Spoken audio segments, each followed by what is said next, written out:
র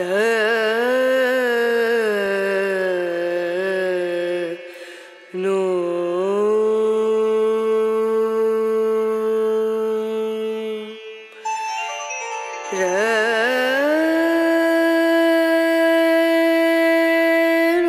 দৈনন্দিন জীবনযাত্রায় জিনিসপত্রের এত দাম বেড়েছে যে একজনের পক্ষে সংসার চালানো মানে একজনের রোজগারে সংসার চালানো ভীষণ কষ্টদায়ক। তবে কি বলতো বন্ধুরা, গ্রামে যারা বাস করে তাদের জন্য আর একটু বেশি কঠিন, কারণ গ্রামে রোজগার কম। আর গ্রামে রোজগার কম হলেও যেহেতু খরচের পরিমাণটা সে একই থাকে, তাই জানো তো ঘরের গৃহিণীদের অবশ্যই এটা মেনে চলতে হবে যে গৃহস্থ ঘরে কোন দিকে একটু বুদ্ধি খাটালে বা কিভাবে কি করলে আমরা আমাদের সংসারে খরচ কিছুটা কমাতে পারবো। আর সেটাই আজ তোমাদের সাথে শেয়ার করব। তো আশা করছি আজকের ভিডিও তোমাদের ভালো লাগবে। তো সবাই ভিডিওটা দেখতে থাকো, আর বেশি বকবক করছি না।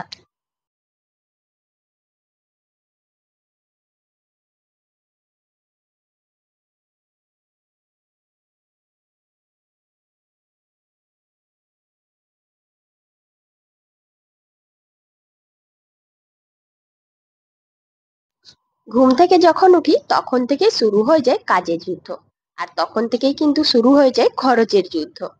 এই যে দেখো, এখন ছেলেকে যদি পড়তে বসাতাম কাজগুলোও হতো না, আর টিউশন দিলেও খরচ হতো। তাই জানো তো আমি সব সময় চেষ্টা করি নিজে যতটুকু পারবো খেয়াল রাখবো। আর ছেলেকে ওই যে ছাতুটা দিলাম, অন্য কিছু খাবার দিলে জানো তো অ্যাসিড হতো বা নষ্ট করতো, মানে বিস্কুট খেলে অ্যাসিড হয়। আর ছেলেকে কিছুটা পরিয়ে নিলাম। আমি যখন উঠি ঘুম থেকে চেষ্টা করি তার একটু পরে ওকে তোলার। আর যেহেতু শীতকাল ছিল তাই জানো তো বিছানা নিয়ে শুয়ে পড়ছিল। শুয়ে বলতে পা হাতগুলো ঢাকা রেখেছিল। আর আমিও জানো তো অনেক বাড়িতেও দেখেছি, অনেক বড়রা ছোটরা থাকে এরকম, যে যখন শীতের বেলায় শীতকালের দিনে সকাল বেলায় ঠান্ডা লাগে তখন বিছানার ভেতরে থেকেই পড়াশোনা করে, মানে পা হাতগুলো ঢাকা রেখে। আর এতে করে অবশ্য ঠান্ডাটাও লাগে না। আর আমার ছেলের ক্ষেত্রেও তাই, এর জন্য না ঠান্ডা লাগে না, তাই একটু বেলা পর্যন্ত বিছানার ভেতরেই থাকে।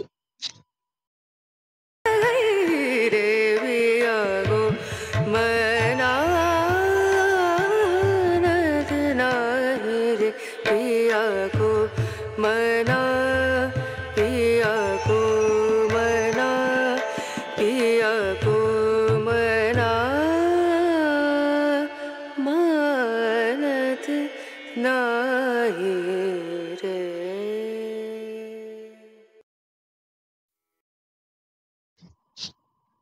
এখন ফুলগুলো তুলে নিয়ে এসে এই সার্ফের প্যাকেটটা কেটে সার্ফটা কৌটোয় ঢালবো। জানো তো বন্ধুরা, যে কোনো জিনিস আমরা যদি প্যাকেট থেকে খরচ করি, দেখবে সেই মানে যতটা আমাদের লাগবে খরচের পরিমাণটা অনেকটা বেড়ে যায়, মানে অনেকটা বেশি খরচ হয়ে যায়। আর এরকম দিনের পর দিন খরচ করলে একটা প্যাকেটে যেখানে হয়তো 10 দিন যেত যে কোনো জিনিসের ক্ষেত্রে, সেখানে দেখবে হয়তো সেটা আমাদের 7 দিন যাচ্ছে, মানে 3 দিন কমে যাচ্ছে। সেই জন্য সব সময় প্যাকেটের যে কোনো জিনিস যদি আমরা কৌটোর মধ্যে ঢেলে রাখি তাহলে পরিমাণটা ঠিকঠাক ভাবে খরচ করা যায়। আর এই যে দেখো সার্ফটা ঢেলে জামা কাপড়গুলো তাড়াতাড়ি ভিজিয়ে নিচ্ছি। জানো তো বন্ধুরা, আজকে হচ্ছে কার্তিক সংক্রান্তি। আর আজকে এত কার্তিক দিয়েছে, আগে এই প্রচলনটা খুব বেশি ছিল না, কিন্তু এখন এখন দেখছি প্রচুর কার্তিক দেয়, প্রায় প্রত্যেক বাড়িতে। আর যে বাড়িতে নতুন বউ থাকে বা যাদের বাচ্চা হয় না তাদের জন্য এই প্রথাটা। আর বিশেষ করে এই পুজোটা না আমাকে ভীষণ ভালো লাগে। কেন বলতো, অন্যান্য পুজোয় যতটা রীতিনীতি বা ধুমধাম যাই হোক না কেন, এই বিষয়টা হয় ছোট বাচ্চাদের নিয়ে। আর ছোট বাচ্চাদের নিয়ে হওয়া জিনিস সব সময় ভীষণ আনন্দদায়ক হয়। কাপড়গুলো ভিজিয়ে এখন ছেলের সাথে খেতে বসে গেছি। আর আজকে কিন্তু জলখাবারে অন্য কিছু না, চা লুচি। তো কি বলো না, কালকে অনেকগুলো লুচি করেছিলাম রাত্রিবেলায়, অনেক বলতে ঠিক পরিমাণে, কিন্তু সবসময় তো আর পরিমাণ হয় না, তো কয়েকটা লুচি বেড়ে গিয়েছিল। আর খালি পেটে সকালে লুচি না খেয়ে এখন খাচ্ছি। আর লুচির সাথে কি করব ভেবে ভেবে জানো আর বাড়তি কিছু খরচ করলাম না, তাই চা লুচি খেয়ে নিলাম। সকালেও খাওয়া যেত, তবে ভাবলাম যে সকালের থেকে এরকম জলখাবারের টাইমে খেতেই ভালো লাগে বেশি। আর এমনিতেও খালি পেটে লুচিটা খাওয়ার থেকে এরকম জলখাবারের টাইমে খাওয়াটাই ভালো। তো জানো তো বন্ধুরা, আমাদের এখানে কার্তিক পুজো উপলক্ষে এত মাইক বাজছে, যে আমাদের ঘরের ডান সাইডে, বাম সাইডে, এদিকে ওদিকে সব দিকে। তাই আমি ঠিকভাবে ভয়েস দিতেও পারছি না। আর ভয়েস দিচ্ছি যখন এখনো কিন্তু মাইক বাজছে, হয়তো শোনাও যেতে পারে। তারপরে আমার ঠান্ডা লেগেছে, গলার ভয়েসটাও ভীষণ খারাপ। সব মিলিয়ে ভিডিওর কিন্তু 12টা বেজে গিয়েছে। তো যাই হোক, তবুও তোমরা দেখবে, একটু দেখার চেষ্টা করো, আশা করছি তোমাদের ভালো লাগবে।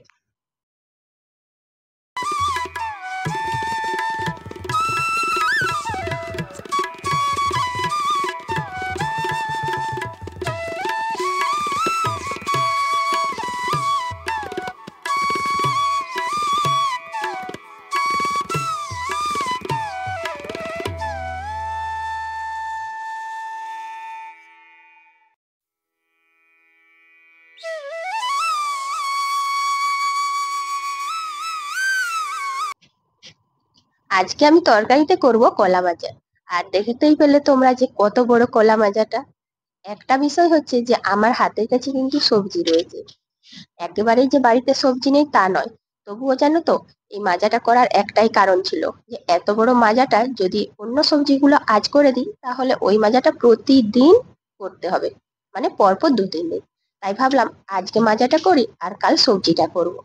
আর এই শীতকালের বেলাতে জানো তো বন্ধুরা, মাজাটা করতে গিয়ে না অনেকটা সময় লেগে যায়, আর কাটাকাটি করতেও সময় লাগে। আমি কলা মাজাটা এই কারণে কাটলাম, 2 দিন যদি রেখে দিই তাহলে নষ্ট হয়ে যাবে। আর ওই 2 দিন যদি আমি অন্য সবজি করি, তাহলে অন্য সবজির যে টাকাটা লাগবে সেটাও নষ্ট হলো। সবজির সাথে সাথে তো টাকা না দিলে হয় না। তো বেকার বেকার কেন সংসারে খরচ করব অযথা, সেই জন্য যেন একটু কষ্ট করে এরকম বাগানের টুকটাক সবজিগুলো নিয়ে আসি, যাতে সময় সাপেক্ষে একটু একটু হেল্প করতে পারি সংসারে। আমরা যেহেতু গৃহস্থ বাড়ির বউয়েরা, আমরা সবসময় চেষ্টা করি একটু আধটু টুকটাক বুদ্ধি খাটিয়ে সংসারের সঞ্চয় করা, সংসারের খরচগুলো কোথায় একটু কমবে সেই চেষ্টাই করি। আর দেখো, অনেক সহজ পদ্ধতি থাকে। যখন আমরা ঘুম থেকে ওঠার পর থেকে রাত্রি পর্যন্ত এমন নানান রকম আমাদের সংসারের জিনিসপত্র কেনাকাটা হয় বা খরচ হয়, যেগুলো হয়তো একেবারেই কমাতে পারবো না, বন্ধ করতে পারবো না, কিন্তু হ্যাঁ, খরচটা অল্প একটু কমাতে পারি বিশেষ কিছু পদ্ধতি দিয়ে। তো দেখো, এই যে মাজাটা আমার কাটা হয়ে গেছে। আর কাটা বলতে আগেই কাটা হয়েছিল, তারপর স্নান করে এসে এখন রান্নাঘরে রান্না বসিয়ে দিচ্ছি। রান্না বসাবার সময় আমি সবসময় এটা মাথায় রাখি যে কোন সবজিটা একটু তাড়াতাড়ি রান্না করা যায়, মানে যেটা বেশি টাইম লাগবে। তো মাজাটায় টাইম অনেক লাগে, তাই প্রেসার কুকারে বসিয়ে দিয়েছি। আর প্রেসার কুকারে বসালে তো খুব তাড়াতাড়ি হয়, এতে গ্যাসের খরচও কমে যায়।